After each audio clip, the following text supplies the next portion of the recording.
우리에게 주시는 하나님의 말씀 열왕기하 20장 12절에서 19절까지 함께 봉독합니다. 그때에 발라단의 아들 바벨론의 왕 브로닥 발라단이 히스기야가 병들었다 함을 듣고 편지와 예물을 그에게 보낸지라.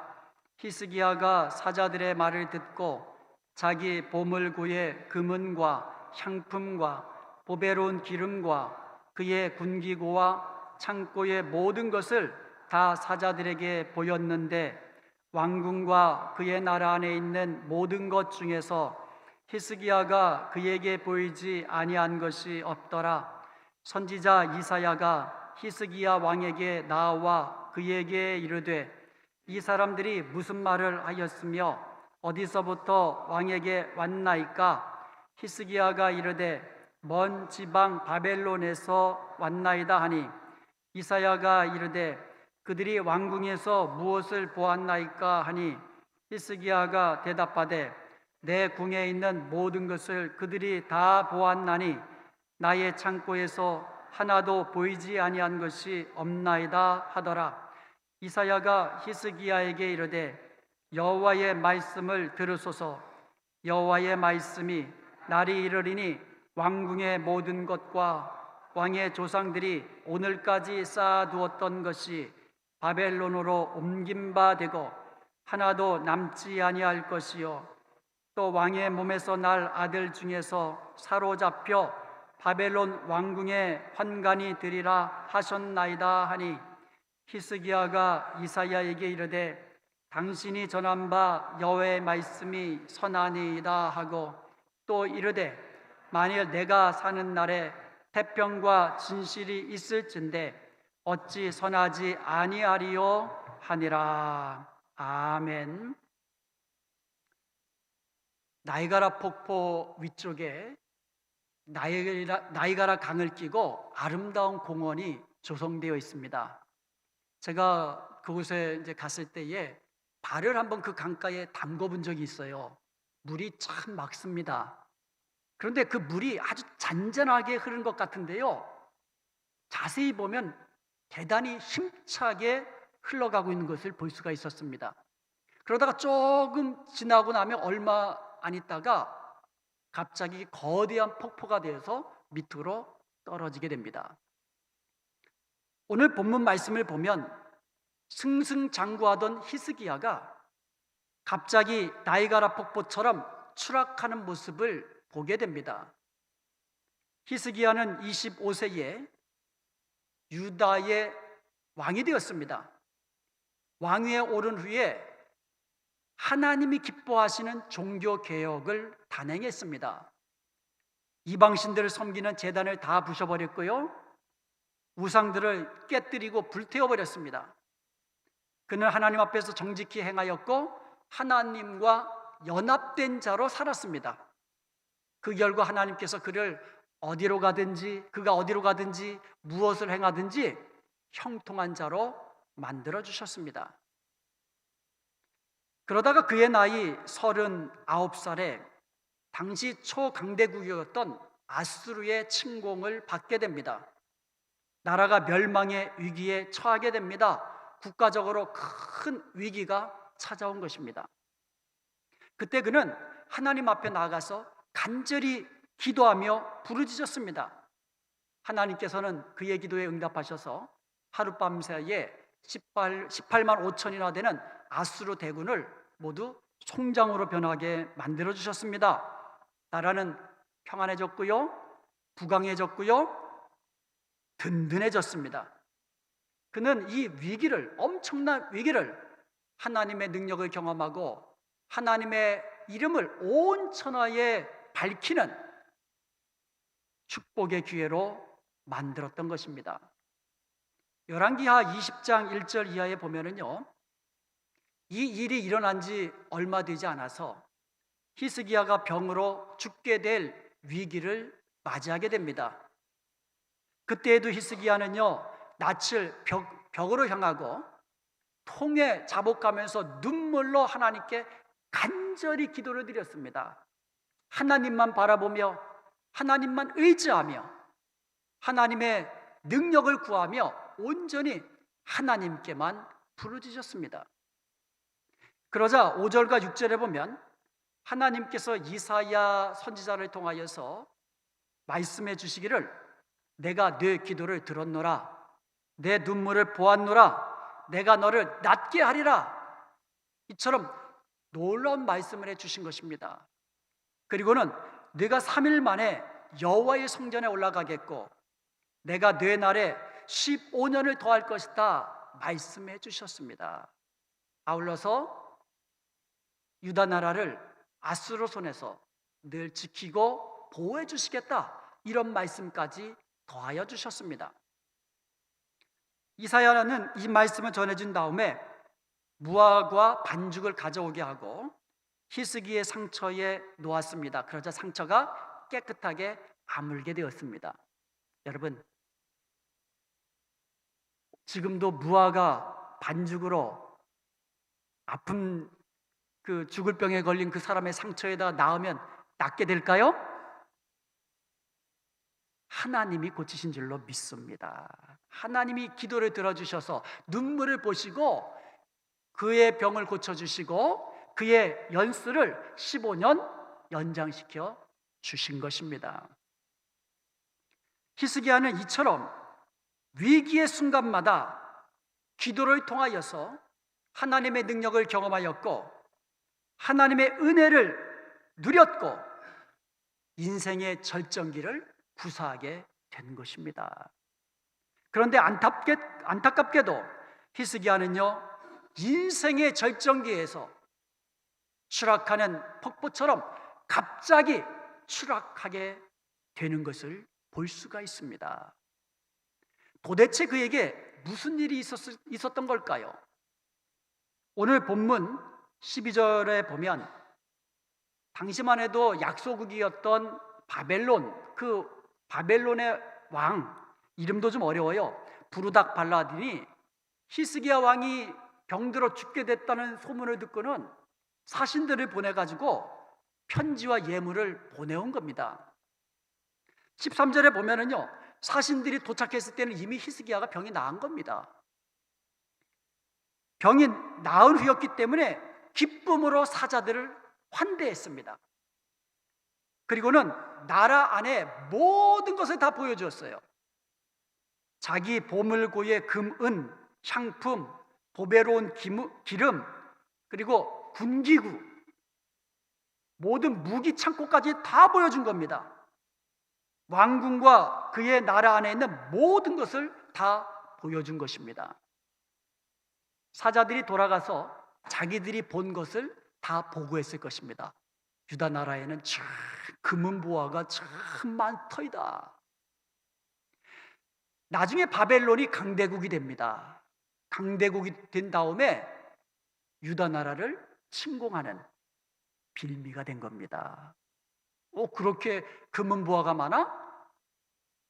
다 뺏어오자, 이렇게 된 거예요. 한번 생각해 보시면은요, 하나님을 알지 못하는 이방 나라의 사신들이 제 발로 걸어온 겁니다. 그들은 하나님을 알지 못하고 그의 나라도 하나님을 알지 못하는 그런 상황에서 제 발로 찾아온 거예요. 그들에게 여호와 하나님이 능력의 하나님이요 살아계신 참 하나님이심을 간증을 통해서 증거했다면 얼마나 좋았겠습니까? 그러면 그들이 돌아가서 무엇을 보고했겠습니까? 그뿐만 아니라 그 나라의 왕, 그리고 그 나라에 있는 모든 백성들이 유다 나라에는 여호와라는 하나님이 계시는데 능력의 하나님이다. 그래서 바벨론이 나중에 강대국이 됐을지라도 감히 유다 나라를 침공할 엄두를 내지 못했을 것입니다. 그런데 히스기야는 지금 바벨론의 사신들 앞에서 하나님의 능력을 자랑하고 하나님의 이름을 드러내기보다도 자기가 가지고 있는 세상적인 것, 육신적인 것을 자랑하면서 교만히 행하였던 것이에요. 그는 승리를 경험하고 건강을 회복하고 이제는 완전히 딴 사람이 된 겁니다. 교만한 마음을 가지게 된 겁니다. 자, 이제는 나라가 든든히 서졌고 왕궁 안에 이렇게 많은 금은보화가 있고 건강도 문제없고 이젠 됐다, 이렇게 생각한 겁니다. 하나님을 의지하는 그 마음을 갖는 것 대신에 자기가 가지고 있는 금은보화와 또 자기 나라에 있는 군사력, 병거를 의지하는 마음을 가지게 된 겁니다. 그때부터 히스기야는 급격히 추락하게 됩니다. 여러분, 하나님은 교만하고 자기를 자랑하는 자를 미워하십니다. 하나님은 교만한 자를 물리치시고 겸손한 자에게는 은혜를 베풀어 주십니다. 교만한 자는요, 자기를 자랑하고 자기를 높이는 겁니다. 교만한 자는요, 하나님의 도우심이 없어도 나의 지식과 나의 능력과 내가 있는 이런 것들로 나는 모든 것을 잘 해낼 수 있다, 이렇게 교만한 마음으로 생각하기 때문에 하나님은 교만한 자, 자기를 자랑하는 자 기뻐하지 않습니다. 로마서 1장 28절 이하에 보면 마음에 하나님을 두기 싫어하는 사람들의 그 모습이 나열되어 있는데 그 가운데 교만한 자와 자랑하는 자가 포함되어 있어요. 교만한 자와 자랑하는 자는 그 마음에 하나님 두기를 싫어한다는 거예요. 왜요? 자기로 가득 차 있기 때문에 그렇습니다. 자기 이름, 자기 영광, 자기 유익, 자기의 모든 것이 내 마음에 가득 차 있기 때문에 하나님 두기를 싫어하는 겁니다. 그러니 하나님이 그런 사람 기뻐하시겠습니까? 잠언서 16장 18절에는 교만은 패망의 선봉이라고 말씀하고 있습니다. 제일 먼저 패망하는 사람이 누구라고요? 교만한 자예요. 오늘 본문 말씀을 보면 교만이 행하며 육신적인 것을 자랑하는 히스기야에게 패망이 급속도로 찾아왔습니다. 히스기야가 교만하여 자기 나라에 있는 모든 것들을 보여주면서 교만한 마음으로 자랑하니까는 하나님께서 즉시로 이사야 선지자를 보내서 엄중한 경고의 말씀을 하셨습니다. 17절 말씀을 보겠습니다. 17절 말씀을 보면 여호와의 말씀이 날이 이르리니 왕궁의 모든 것과 왕의 조상들이 오늘까지 쌓아두었던 것이 바벨론으로 옮긴 바 되고 하나도 남지 아니할 것이요. 이게 무슨 말씀입니까? 히스기야가 자랑했던 모든 것들, 그 조상 대대로부터 모아놨던 그 엄청난 그 보화들, 보물들, 그 문화재들, 그와 같은 것들이 모두 다 바벨론에 빼앗길 것이라는 말이에요. 이 말은 유다 나라가 망하리라는 뜻입니다. 18절에는 더 엄중한 경고가 나옵니다. 또 왕의 몸에서 날 아들 중에서 사로잡혀 바벨론 왕궁의 황관이 되리라 하셨나이다. 유다 나라가 바벨론에게 멸망해서 금은보화 다 빼앗기는 것도 부족해서 그의 아들들 가운데 포로로 끌려가 가지고 바벨론의 황관이 될 것이다, 이런 엄청난 경고의 말씀을 이사야를 통하여서 하나님께서 하신 겁니다. 그런데 이러한 하나님의 경고의 말씀을 들은 히스기야가 보여준 반응은 정말이지 충격적입니다. 이런 엄청난 경고를 들었잖아요. 그에 대해서 히스기야가 어떤 반응을 했습니까? 그는 기도하지 않았습니다. 참 놀랍지 않습니까? 이렇게 엄청난 경고의 말씀을 들었음에도 기도하지 않았다는 거예요. 히스기야는요, 태평성대 이후로 금은보화를 얻었습니다. 건강을 얻었습니다. 하지만 하나님의 은혜를 잊어버렸어요. 기도를 잊어버렸습니다. 하나님의 경고를 전해들은 히스기야는 어떻게 해야만 했습니까? 하나님, 용서해 주옵소서. 제가 교만한 마음이 있었습니다. 하나님을 의지하는 것보다도 금은보화와 병거를 의지했습니다. 용서해 주세요. 이렇게 하나님의 앞에 엎드려 눈물로 통회하며 자복해야 했었던 것입니다. 그러나 히스기야는 그리하지 않았습니다. 여러분, 기도는요, 하나님을 신뢰하고 하나님을 의지하는 겁니다. 기도는요, 오직 하나님께 구원이 있음을 믿고 하나님께 도우심을 요청하는 것입니다. 그러니 교만한 자가 어떻게 기도할 수 있습니까? 교만한 자는 하나님을 의지하는 대신에 내 안에 있는 것, 내게 가지고 있는 것을 의지하기 때문에 기도하지 않는 거예요. 내가 할 수 있다. 그런 자가 어떻게 기도합니까? 교만한 자는 기도하지 않습니다. 믿는 구석이 따로 있기 때문이에요. 히스기야는요, 기도하지 않았을 뿐만 아니라 엄청난 경고의 말씀을 듣고 난 뒤에도 별로 놀라지도 않아요. 어떻게 저렇게 태어날 수 있을까?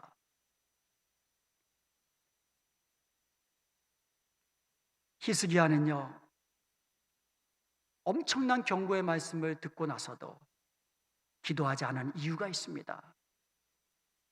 교만한 마음, 자기의 것을 자랑하는 마음, 하나님 대신에 자기가 믿는, 의지하는 대상이 따로 있었기 때문입니다.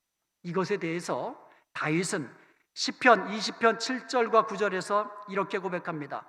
어떤 사람은 병거, 어떤 사람은 말을 의지하나.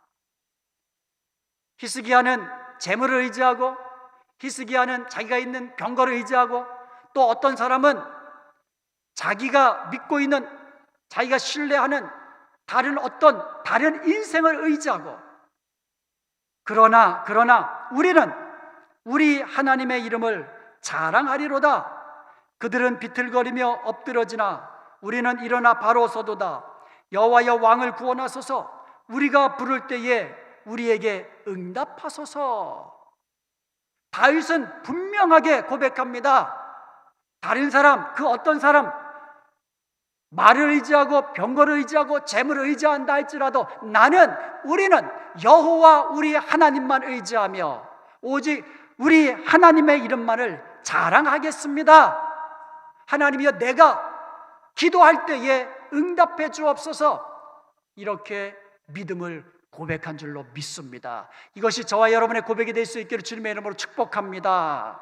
이렇게 고백하는 사람은 기도합니다. 이렇게 기도하는 사람은 겸손히 하나님만 의지하기 때문에 기도함으로 계속해서 하나님의 은혜를 누리고 하나님의 능력을 경험하며 살아가는 줄로 믿습니다.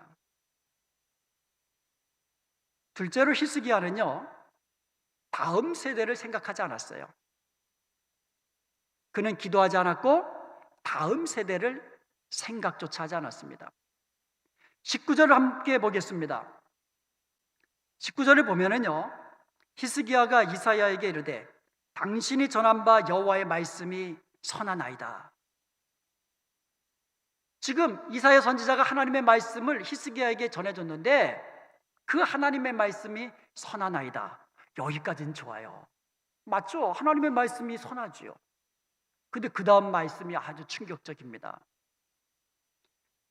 또 이르되 만일 나의 사는 날에 태평과 진실이 있을진데 어찌 선하지 아니하리요. 야, 이게 무슨 말입니까? 내 자녀들 세대는 폭망하든지 그거는 상관없다 이거예요. 내가 지금 살고 있는 이 날에 태평이 있으면, 진실이 있으면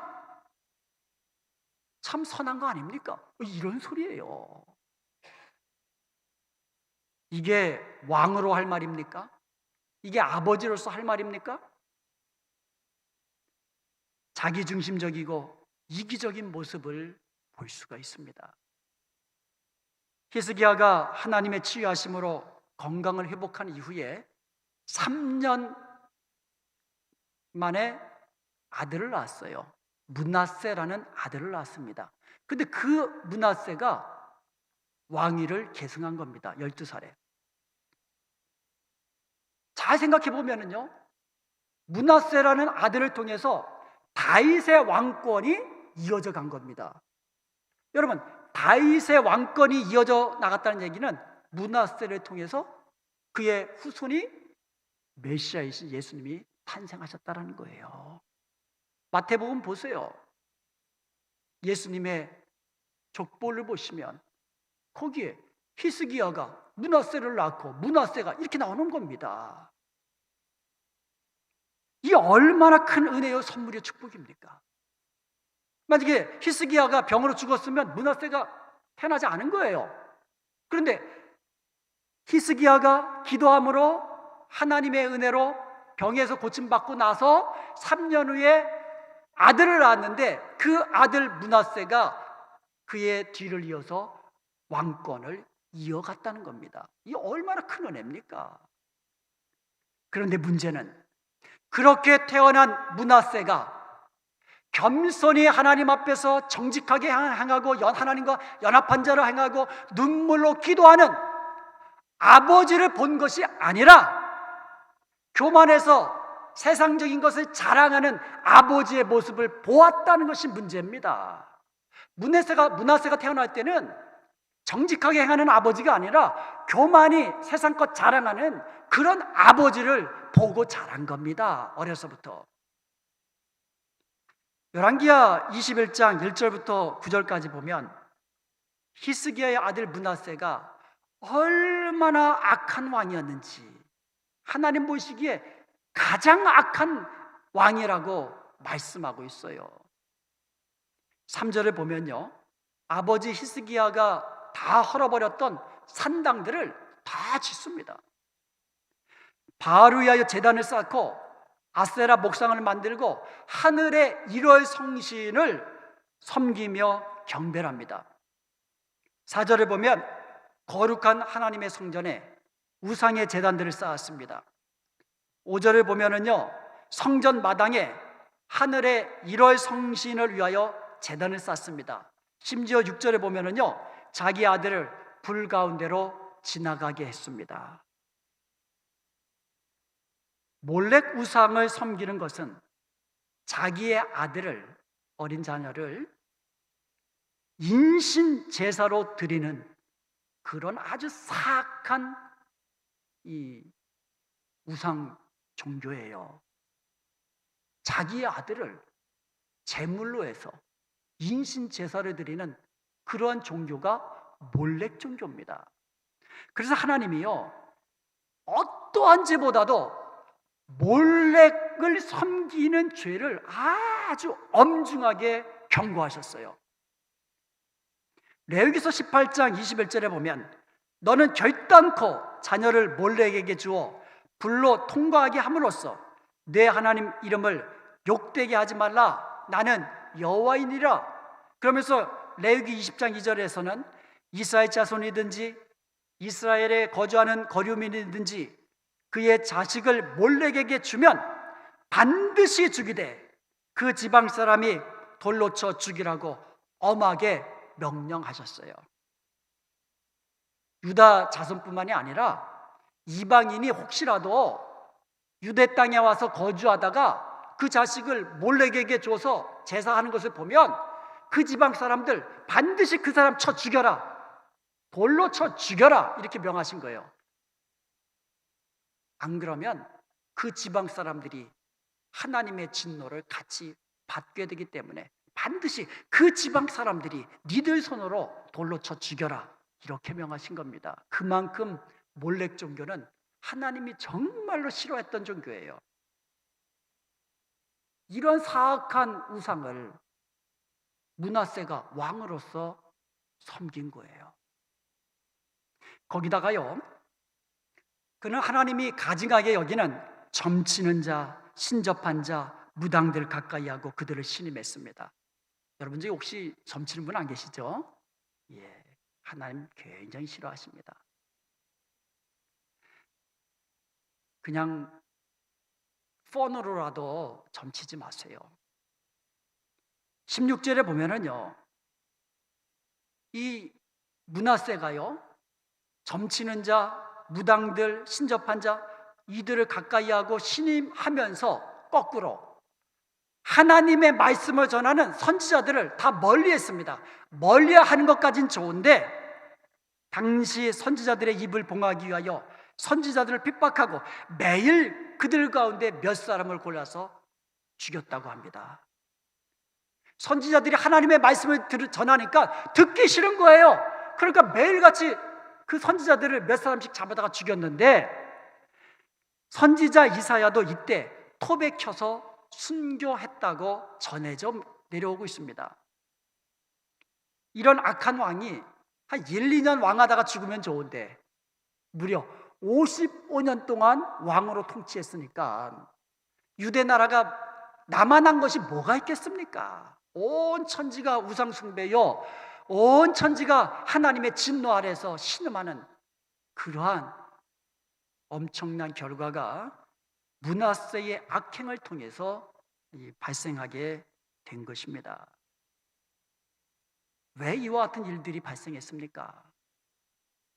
생명을 걸고 종교 개혁을 단행했던 히스기야, 그 히스기야, 하나님 앞에서 정직히 행했던 그 선한 왕이었던 히스기야가 낳은 아들, 그것도요 자기 병으로 인해서 죽을 병에 걸려서 죽을 뻔하다가 하나님께 기도해서 능력으로, 하나님의 은혜로 건강을 회복하고 그리고 나서 낳았던, 어떻게 보면 하나님의 은혜와 능력으로 낳았던 아들 므낫세가 어떻게 해서 이렇게 사악한 왕이 되었고 10 왕들 중에 가장 악한 왕이 되었을까요? 그것은 바로 히스기야가 교만하여져서 자기에게 있는 것, 그것을 자랑하는 그런 교만한 왕으로 변해져 있었기 때문인 것입니다. 부모님들이 하나님의 은혜에 감사하고 하나님만 의지하고 늘 눈물로 기도하면 그 모습을 보고 자라난 자녀들도 역시 하나님을 사랑하고 겸손히 하나님을 섬기는 믿음의 자녀가 되는 줄로 믿습니다. 부모님들이 교만하여서 자기 재물을 의지하고 자신의 지식 자랑하고 감사치 않으며 이렇게 교만한 자로, 자랑하는 자로, 세상 것 의지하는 자로 그렇게 행하는 모습을 보게 되면, 자녀들이 그 모습을 보게 되면 자녀들 역시 하나님을 의지하는 것보다도 세상 것 의지하고 세상 것 자랑하고 세상 것 바라보면서 교만히 행한다는 것이에요. 우리가 이것을 므낫세를 통하여 똑똑히 볼 수가 있는 것입니다. 여러분, 교만이 이렇게 무서운 것입니다. 하나님께서 꺾으시기 때문에 그래요. 공중나는 새들이 날개가 꺾이면 어떻게 됩니까? 추락할 때 어떻게 추락합니까? 그냥 추락하는 거죠. 교만한 자, 교만이 행하는 자, 하나님을 의지하지 않고 자기 것을 자랑하고 세상 것 자랑하고 세상 것 바라보는 자, 하나님께서 꺾으시면 그냥 폭포처럼 그냥 추락하는 거예요.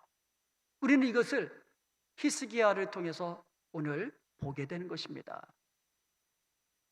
복제인간을 만드는 유전공학자에게 어느 날 저승사자가 찾아왔는데, 이 유전공학자가 미리 알고는 자기와 똑같이 생긴 그 복제인간을 12개나 만들어 놓은 거예요.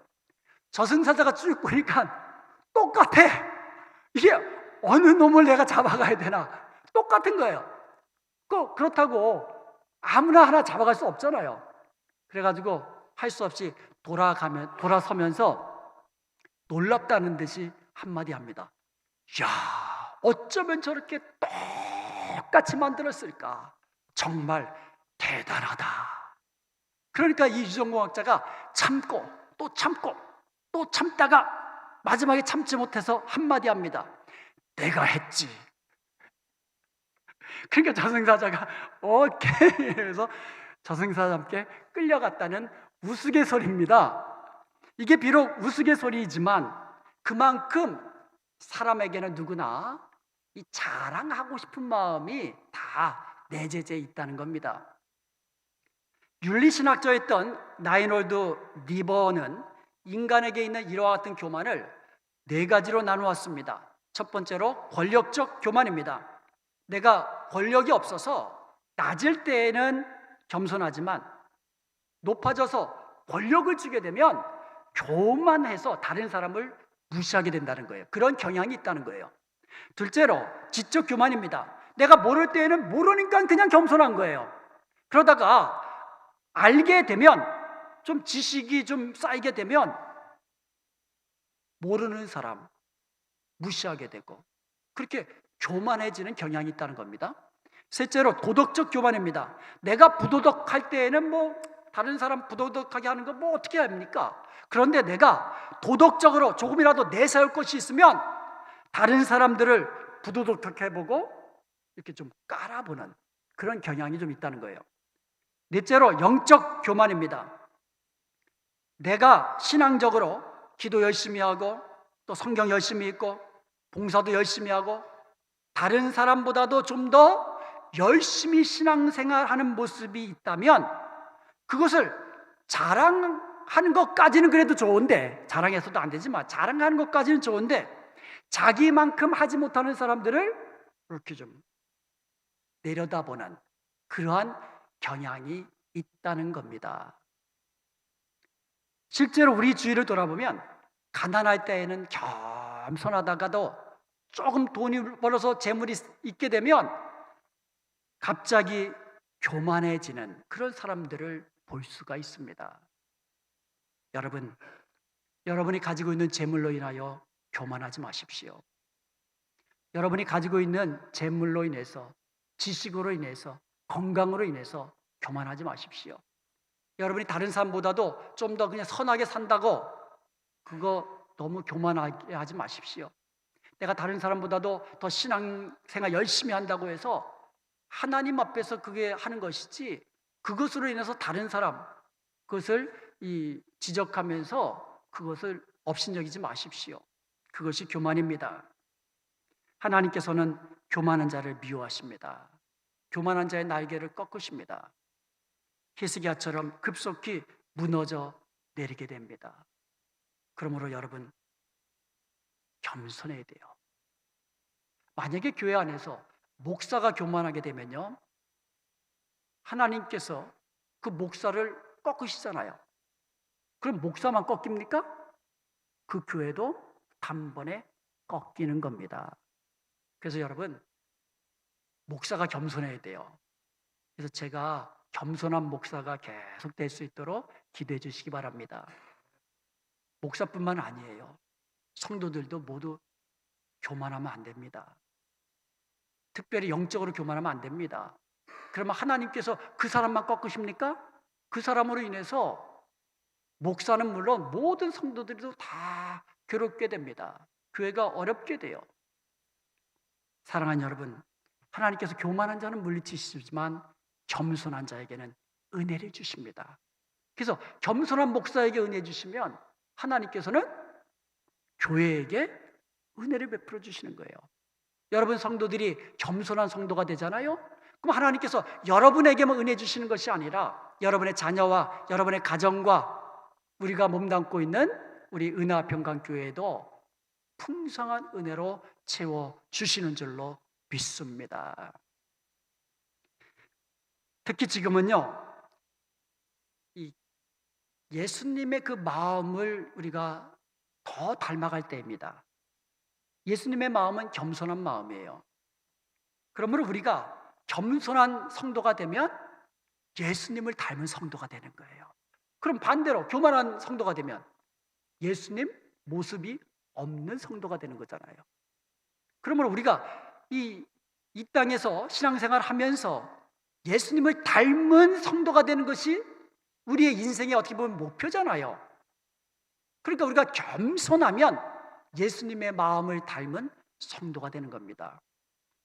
겸손하면 기도하게 된다고 그랬어요. 지금은 우리의 다음 세대를 위해서 더욱더 기도할 때입니다. 제가 이 고등학교 시절에요, 제가 막내다 보니까 제 늦게까지 제가 부모님하고 같이 있었잖아요. 그럼 저희 어머님은 새벽마다 제 이 머리맡에 오셔서 뭘 그렇게 눈물로 기도하시는지. 그래서 저는 눈 감고 그냥 가만히 있었죠. 그리고 저녁 때마다 골방에 들어가셔서 또 말씀 보시고 찬양하시고 그렇게 기도를 하십니다. 그 기도 제가 잊을 수가 없어요. 그런데 제가 자란 나이 그때와 비교하면 지금은 훨씬 더 악한 세대입니다. 이 세상이 얼마나 더 어두워졌습니까? 온통 제가 어렸을 때만 해도 그 교회가 엄청나게 부흥했잖아요. 근데 지금은요, 교회마다 자녀들이 어린 아이들이 별로 없어요. 청년들이 별로 없습니다. 그만큼 악한 세대가 된 겁니다. 그만큼 부모된 저와 여러분이 더욱더 간절히 눈물로 우리의 자녀들 다음 세대를 위해서 기도해야 될 때인 줄로 믿습니다. 겸손한 자가 기도하는 겁니다. 고난 중에 계신 분 있습니까? 연약한 중에 계신 분 있습니까? 마음의 상처로 인하여 힘든 분 있습니까? 여러 가지 문제로 인하여 힘들고 아파하는 분 있습니까? 하나님만 의지하고 모든 문제 하나님 앞에 가지고 나와서 눈물로 기도하시기 바랍니다. 여러분의 자녀들을 위하여 하나님 앞에 나와서 기도하시기 바랍니다. 그러면 하나님이 들으십니다. 아멘. 하나님이 응답하십니다. 아멘.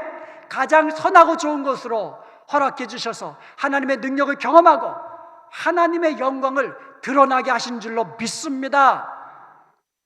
이제 여러분 가운데 하나님의 은혜로 평안 중에 계신 분이 있습니까? 승승장구하는 분이 계십니까? 건강하여서 정말로 무엇이든지 할 수 있는 그와 같은 건강을 가지고 계신 분이 있습니까?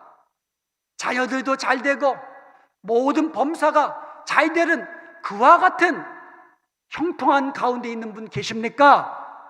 그렇다면 더욱더 하나님을 신뢰하십시오. 더욱더 겸손하게 하나님만 의지하며 기도하시기 바랍니다. 그리할 때에 계속해서 하나님의 능력과 은혜를 경험하며 승승장구하는 승리의 삶을 살게 되는 줄로 믿습니다. 그럴 때에 여러분뿐만 아니라 여러분의 자녀들, 우리의 다음 세대까지 하나님의 은혜를 누리며 형통한 삶을 살게 되는 줄로 믿습니다. 이것이 오늘 히스기야를 통해서 우리에게 가르쳐 주신 하나님의 교훈입니다. 마음에 새기고 우리 주님 닮은 모습으로 겸손히 행하는 저와 여러분 될 수 있기를 주님의 이름으로 간절히 축원드립니다.